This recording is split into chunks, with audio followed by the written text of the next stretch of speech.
Hello Earthlings.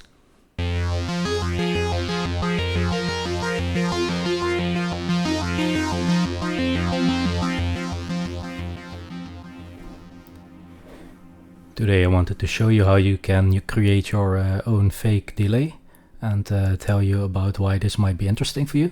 So first off, let me show you the delay is actually off here, and when I hit a single note,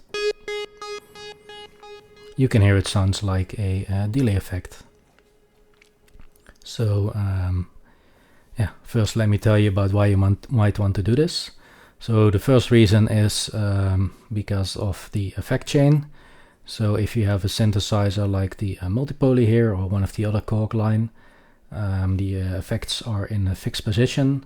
So it's always first prefix, then modifix, then delay, then reverb. But it can also be really interesting to have your delay sitting in front of your prefix and modifix. Or perhaps your synthesizer doesn't even have a delay, or you have only one effect slot, so you might have to choose between a delay or a reverb, and by programming your own delay you can have both with some limitations. The second reason why you might want to do this is that when you program your own delay, you can also program in your own modulations here. So a synthesizer has a lot of options. So if you use a delay pedal or a delay in your synthesizer, you might be limited to only have a ping pong effect or yeah, whatever is built into your delay. But by programming your own delay, you might open up a whole lot of new functions here. So first off, let me go into an empty preset here. And I'm just quickly going to add a second oscillator, change one to square and slightly detune one. And let's change the filter quick. So resonance. Yeah, that's good enough for a demo. That's not what this is about really. So the first thing to create your fake delay is you want to go into the amp envelope here, and you want to add a release time. So yeah, the release time, I'm going to set it to around 4 seconds here. And basically you can think of the release time like feedback would function in a delay. So the longer your release time, the higher the feedback would be in a delay. And depending on your synthesizer, you might even be able to hold it instead of using a release. So you get 2 repeats, for example, instead of having a feedback that fades away. But yeah, that depends on your synthesizer. The next step you want to do is you want to go into the amp LFO here, and I'm going to set the intensity to 100%, and let's just listen what that sounds like. And you can already hear it sort of sounds like a delay effect. So the next thing you want to do is in the LFO, you want to change the shape of the LFO to a square, so it gets cut off every time you pass through the LFO. And there you have it, you have a delay effect. Now basically the frequency of the LFO will function like delay time. So if I lower the speed of the frequency, we get a longer delay time. And if I increase it, we get a faster delay time.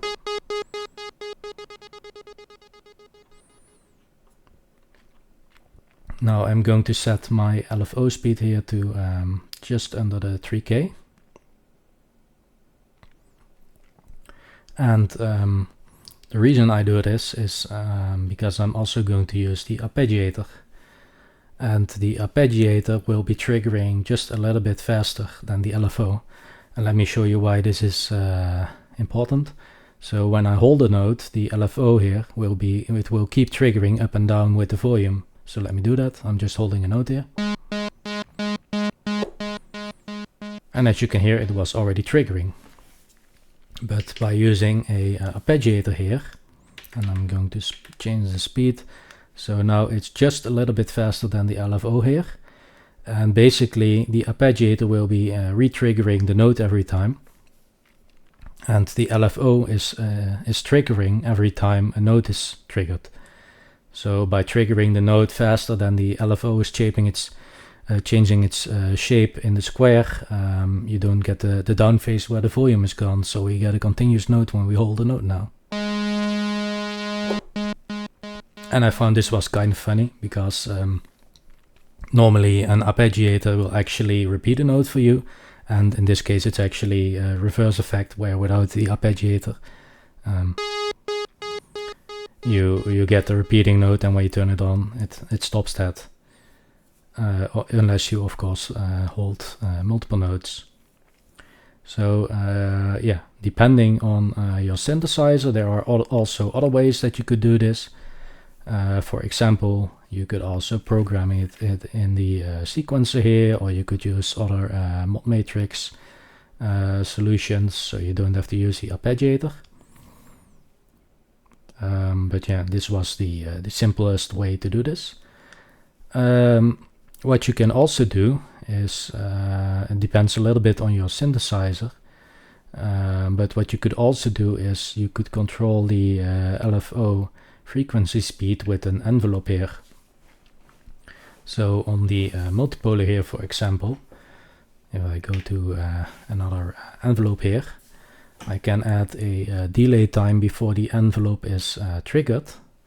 So basically the envelope won't be doing anything. So if I would set the LFO speed really slow here, and have the envelope increase the speed, so by first delaying the envelope, it doesn't increase the speed, and then when I release it, I go into the release level here, and I would increase the speed after I release the key, and it would increase the LFO speed, which would be triggering the LFO faster. So then we get the delay-like effect. Another way would be to trigger the envelope based on release velocity, for example. So there are a lot of ways in which you can program it, but I just wanted to show you the easiest way, and then you can adjust it based on your own synthesizer here. So next off, I wanted to show you why it's so interesting to have a delay in front of a other effect here, and in front of the mod effects. So for that, I'm going to use the phaser here because it's easy to hear that. Let's even increase the depth a little bit. And by having the delay in front of the phaser, basically we get a continuously evolving sound. And if you have the delay behind the phaser, it will basically make a copy of whatever state the phaser was in at that moment. So you get a more bursty kind of sound. So let's just listen what it sounds like now.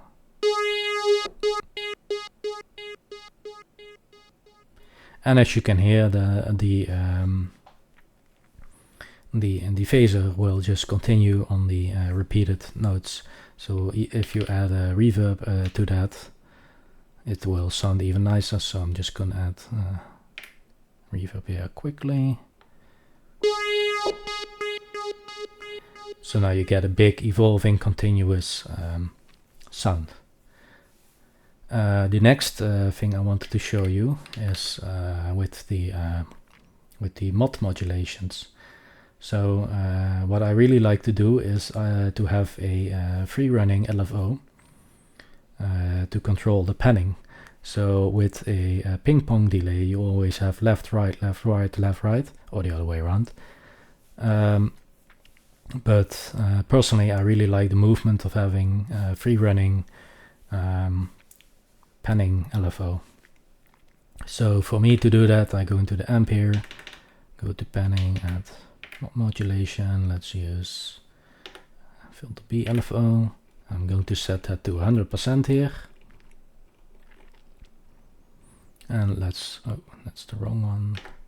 Let's reduce the speed here of the LFO. And now I also need to make it free running, so let's do that quick. Set it to free running and say node. So now the LFO will be continuously moving up and down and changing the panning, and the delay will just follow along that instead of copying whatever moment you copied the sound basically. And I can even show this in the oscillator here as well, and let's just for this purpose increase the release time a little bit even more. And as you can see here, one is left, one is right, and hopefully you can also hear it if you're wearing headphones. You can see that the panning of the delay is following along with the speed of the LFO here. So if I increase the speed,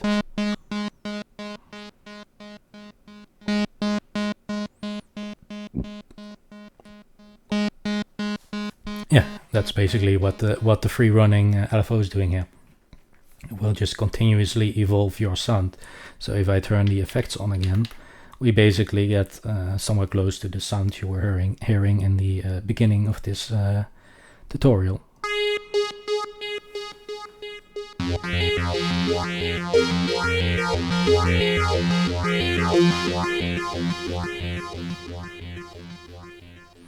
So I hope this tutorial helped you out and inspired you to try and create your own delays, and see you the next time.